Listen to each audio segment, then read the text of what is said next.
Hello दोस्तों, मेरा नाम है इनकलाब भारती और मैं आपके अपने यूट्यूब चैनल करियर गुरु क्लासेस पर आप सबका स्वागत करता हूं। दोस्तों, आज की इस वीडियो में हम लोग जो बात करने जा रहे हैं वो बात कर रहे हैं उत्तर प्रदेश अधीनस्थ सेवा चयन आयोग द्वारा जो नई भर्ती निकाली गई है, जो कि आपकी किसको लेकर के है, जूनियर इंजीनियर या अवर अभियंता सिविल मुख्य परीक्षा 2024 को लेकर के हैं।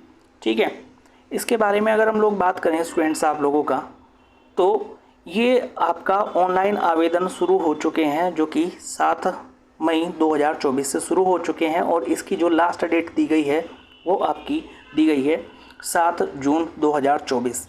अब इस वीडियो में हम इस इस भर्ती को लेकर के ये डिस्कस करेंगे कि इस भर्ती के लिए आप लोगों की क्या पात्रता हो सकती है, आयु सीमा कितनी है, और साथ ही साथ स्टूडेंट्स हम बात करेंगे कि इसमें चयन प्रक्रिया किस प्रकार से यहाँ पर निर्धारित की गई है। तो चलिए बात करते हैं।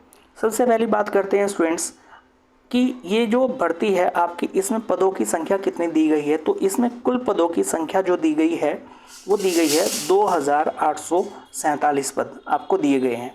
ठीक है, और इस भर्ती में आवेदन के लिए आपकी प्रारंभिक अर्हता परीक्षा 2023 जिसने दी हुई होगी वही इस परीक्षा के लिए, इस भर्ती के लिए आवेदन कर सकता है। यहाँ पर यदि हम लोग बात करें स्टूडेंट्स आप लोगों का, तो यहाँ पर जो आप लोगों को दिया गया है, इस विज्ञापन के अंतर्गत आवेदन करने हेतु ऑनलाइन आवेदन प्रणाली लागू की गई है। अन्य किसी माध्यम से प्रेषित आवेदन पत्र स्वीकार नहीं किया जाएगा। अभ्यर्थी आयोग की वेबसाइट upsc.gov.in के माध्यम से ऑनलाइन आवेदन कर सकते हैं। तो सबसे पहली बात तो ये है कि आवेदन हम किस प्रकार से कर पा रहे होंगे। तो आवेदन करने के लिए हमें UPSSC की वेबसाइट पर जाना होगा और उसके बाद ही हम यहाँ पर आवेदन कर पा रहे होंगे। ठीक है स्टूडेंट्स, और आपने पैट 2023 की जो परीक्षा थी वह परीक्षा आपने दी हुई होनी चाहिए यहाँ पर। ठीक है, इसके बाद में यदि हम लोग बात करें तो यहाँ पर जो आप लोगों को दिया गया है कि भाई प्रारंभिक अर्हता परीक्षा के रजिस्ट्रेशन नंबर के साथ ही अभ्यर्थी प्रमाणीकरण लॉगिन कर सकता है। अभ्यर्थी को प्रारंभिक अर्हता परीक्षा 2023 के रजिस्ट्रेशन नंबर के प्रमाणीकरण हेतु 2 विकल्प उपलब्ध कराए गए हैं। ठीक है, और आवेदन की प्रक्रिया को देख लेते हैं हम लोग। यहाँ पर अभ्यर्थी को आवेदन की अंतिम तिथि जो दी गई है वो आपकी 7 जून 2024 दी गई है। और जो आप लोगों का जो आवेदक आर्थिक रूप से कमज़ोर है, यानी कि जो EWS के अंतर्गत आते हैं, इकोनॉमिकली वीकर सेक्शंस में, उन लोगों के लिए क्या यहाँ पर दिया गया है, उन आवेदकों से अपेक्षित है कि वह आवेदन करने से पूर्व 1/4/2024 से 7 जून 2024 आवेदन की अंतिम तिथि के मध्य निर्गत EWS प्रमाण पत्र जो वित्तीय वर्ष, जो कि आप लोगों का कब के लिए है भाई, वित्तीय वर्ष 2023-24 की आय पर आधारित हो तथा वित्तीय वर्ष 2024-25 हेतु मान्य हो को धारित करना सुनिश्चित करें। कहने का मतलब ये है स्टूडेंट्स आप लोगों का कि जो EWS है उनको अपना जो प्रमाण पत्र है वो 1 अप्रैल 2024 से लेकर के 7 जून 2024 के मध्य उनका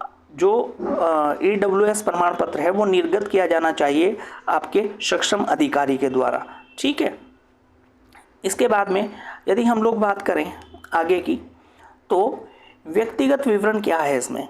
व्यक्तिगत विवरण के साथ अभ्यर्थी प्रारंभिक परीक्षा 2023 के रजिस्ट्रेशन नंबर, जन्मतिथि, लिंग, उत्तर प्रदेश का निवासी होने संबंधी विवरण व श्रेणी संबंधी विवरण भरकर आवेदन हेतु लॉगिन कर सकता है।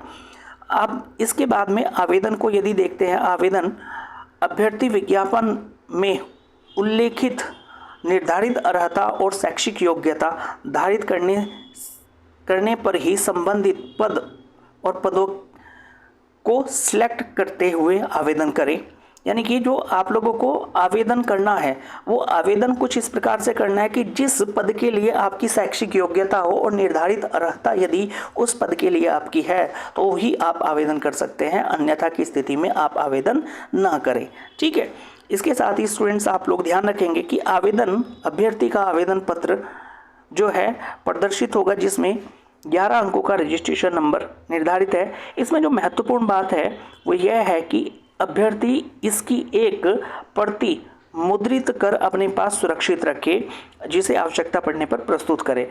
कहने का अर्थ ये हुआ विद्यार्थियों कि भाई आपको क्या करना है, जो आप पूरा जब फार्म आपका कंप्लीट हो जाए तो कंप्लीट करने के बाद में उसका प्रिंट आउट जरूर निकलवा लीजिएगा और उस प्रिंट आउट को आपने बिल्कुल अपने पास संभाल करके रखना है, ताकि आवश्यकता पड़ने पर उस प्रिंट आउट को आप प्रस्तुत कर सके विभाग के सामने। ठीक है।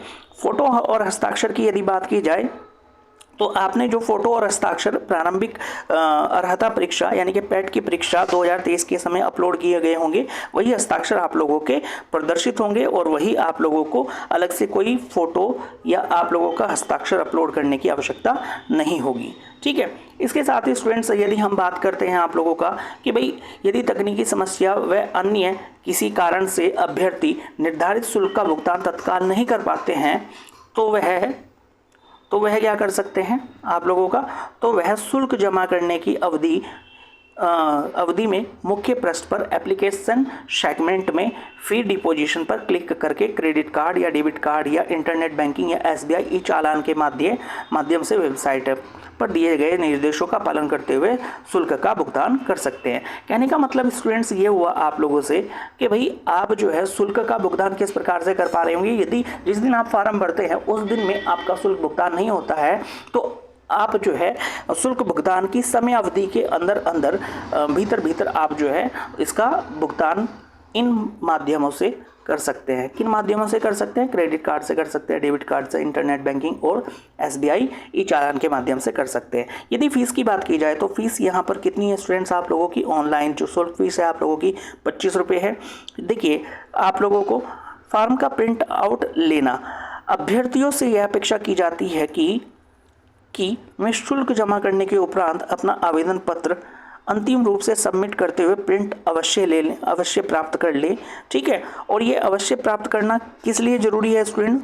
क्योंकि यहाँ पर बताया गया है कि अभ्यर्थियों को अभिलेखों की समीक्षा या परीक्षण के समय इस फार्म की एक प्रति प्रस्तुत करनी होगी। कहने का मतलब ये हुआ कि जब भी आप लोगों का डॉक्यूमेंट वेरिफिकेशन होता है यानी कि DV होता है तो उस समय इसकी जो प्रति होती है वह आपको प्रस्तुत करनी जरूरी होती है। ठीक है।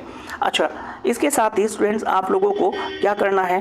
देखिए आवेदन पत्र में संशोधन किस में कर सकते हैं? अभ्यर्थी द्वारा अपने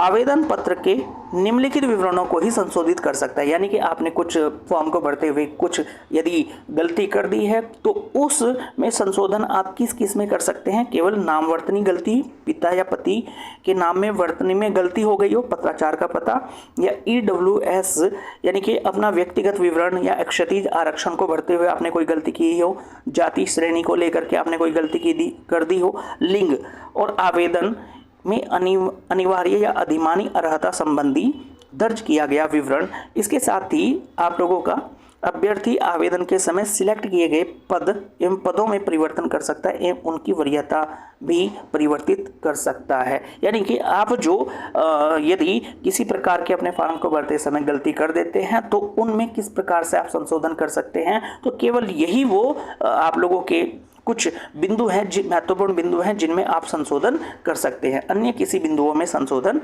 नहीं कर सकते हैं। ठीक है स्टूडेंट्स, यहाँ ध्यान रखने योग्य है विशेष तौर से महिलाओं के लिए कि उत्तर प्रदेश की महिला अभ्यर्थी के मामले में पिता पक्ष से निर्गत जाति प्रमाण पत्र ही मान्य होगा। यानी कि महिलाओं के लिए जो जाति प्रमाण पत्र यहाँ पर मान्य किया गया है वो केवल और केवल पिता पक्ष से निर्गत जाति प्रमाण पत्र ही मान्य किया गया है। अन्य जो पति की ओर से जो आपका जाति प्रमाण पत्र होगा वह मान्य नहीं होगा। इसके साथ ही साथ स्टूडेंट्स यदि हम लोग बात करें उत्तर प्रदेश लोक निर्माण विभाग लखनऊ अवर अभियंता सिविल में। इसके लिए आपको क्या है कि high school, Uttar Pradesh high school परीक्षा या सरकार द्वारा मान्यता प्राप्त कोई परीक्षा उत्तीर्ण होनी चाहिए। प्राविधिक शिक्षा उत्तर प्रदेश से सिविल अभियांत्रिकी में 3 वर्षीय डिप्लोमा या सरकार द्वारा मान्यता प्राप्त उसके समकक्ष कोई अर्हता आपके पास होनी अनिवार्य है। ठीक है, कहने का मतलब ये हुआ कि आपके पास में जो पॉलिटेक्निक डिप्लोमा होता है, वह पॉलिटेक्निक डिप्लोमा जो कि 3 वर्षीय डिप्लोमा माना जाता है, वह आपके पास में होना चाहिए या फिर इसके समकक्ष कोई अन्य अर्हता आपके पास में होनी अनिवार्य है। ठीक है, यदि आयु सीमा की बात की जाए उत्तर प्रदेश लोक निर्माण विभाग के अंतर्गत, तो यहाँ पर 18 से 40 वर्ष तक की आयु आपको प्राप्त है, मान्य की गई है। इसके साथ ही साथ स्टूडेंट्स आप लोगों को अनुसूचित जातियों, अनुसूचित जनजातियों और अन्य श्रेणी को भी यहाँ पर आरक्षण की सुविधा प्रदान की गई है, जो कि आरक्षण जो है प्रत्येक कैटेगरी के अनुरूप आपको दिया जाता है। ठीक है, इसके बाद में स्टूडेंट्स यदि हम लोग बात करें तो यहाँ पर जो है आप लोगों की चयन प्रक्रिया किस प्रकार से होगी, तो लिखित परीक्षा हेतु परीक्षा योजना और पाठ्यक्रम। देखिए यहाँ पर जो है आप लोगों को चयन हेतु परीक्षा योजना और पाठ्यक्रम तथा परीक्षा तिथि के संबंध में यथा समय पृथक से सूचित किया जाएगा। कहने का मतलब यह है कि पाठ्यक्रम का यहाँ पर आपके नोटिफिकेशन में किसी भी प्रकार से कोई उल्लेख नहीं किया गया है। यहाँ पर जो कुछ भी है आप लोगों को पाठ्यक्रम और परीक्षा तिथि के संबंध में जल्द ही सूचित किया जा रहा होगा। और इसके अलावा देख लेते हैं विज्ञापित पदों के सापेक्ष श्रेणीवार 15 गुना अभ्यर्थियों अंतिम कट ऑफ या परसेंटाइल स्कोर धारित करने वाले समस्त अभ्यर्थियों को सम्मिलित करते हुए मुख्य परीक्षा हेतु शॉर्टलिस्ट किया जाएगा। तो कहने का मतलब ये है कि इस जो आप लोगों का यहाँ पर शॉर्टलिस्टेड जो स्टूडेंट होंगे, वो शॉर्टलिस्टेड स्टूडेंट जो आप लोगों का पैट के आधार पर या प्रारंभिक परीक्षा अर्हता परीक्षा के आधार पर जो आपके अभ्यर्थियों को शॉर्ट लिस्टेड किया जाएगा, वो 15 गुना यानी कि वैकेंसी के 15 गुना अभ्यर्थियों को शॉर्ट लिस्टेड यहाँ पर किया जा रहा होगा। ठीक है, यदि परीक्षा 2 पाली में हो, 1 से अधिक पालियों या 2 दिवस में आयोजित होती है, तो अभ्यर्थियों के तुलनात्मक मूल्यांकन हेतु स्कोर नॉर्मलाइजेशन की प्रक्रिया भी लागू होगी। कहने का मतलब ये है कि यहाँ पर आप लोगों को यदि परीक्षा 2 दिन में संपन्न होती है, तो उस स्थिति में आपके जो है नॉर्मलाइजेशन प्रक्रिया को भी यहाँ पर लागू किया जाएगा। ठीक है, इसके बाद में आप लोगों को जो है अभ्यर्थियों के लिए महत्वपूर्ण अनुदेश क्या है, उत्तर प्रदेश के आरक्षित श्रेणी के सभी अभ्यर्थी आवेदन में अपनी श्रेणी अवश्य अंकित करें। मतलब कि जो जिस भी कैटेगरी में आता है उस कैटेगरी का उल्लेख करना बहुत ज़्यादा ज़रूरी है। ठीक है, 1 से अधिक आरक्षित श्रेणी का दावा करने वाले अभ्यर्थी को केवल एक छूट जो अधिक लाभकारी होगी अनुमन्य होगी। यानी कि यदि कोई ऐसा अभ्यर्थी है जो कि 2 श्रेणियों के अंतर्गत आरक्षण का लाभ लेता है, तो उस स्थिति में उसे आरक्षण का लाभ केवल और केवल एक ही कैटेगरी में मिल पा रहा होगा। जो अभ्यर्थी जो उत्तर प्रदेश राज्य का मूल निवासी नहीं है, उन्हें आरक्षण का लाभ अनुमन्य नहीं होगा। ऐसे अभ्यर्थी अनारक्षित श्रेणी के अंतर्गत आ रहे होंगे। ठीक है, इसके बाद में यदि हम लोग बात करें तो जैसा कि मैंने पहले भी उल्लेख किया है स्टूडेंट्स, उत्तर प्रदेश के महिला अभ्यर्थी के लंबवत श्रेणी में उन्हीं श्रेणियों में रखा जाएगा जिनसे में संबंधित है, और इस हेतु पिता पक्ष से निर्गत जाति प्रमाण पत्र ही मान्य होगा। तो महिलाएं इस विषय में खास तौर से ध्यान रखें कि वह जब भी अपना आवेदन करती हैं, तो आवेदन करते समय जो अपना जाति प्रमाण पत्र है वह अपने पिता पक्ष का लगाए, ना कि पति पक्ष का अपने जाति प्रमाण पत्र संलग्न कर रही होंगी। ठीक है, इसके बाद में यदि हम लोग बात करते हैं यहाँ पर, तो जो यहाँ पर दिया गया है, देखिए स्टूडेंट्स, यहाँ पर कुछ बिंदुओं को आप लोगों का हाईलाइट किया गया है।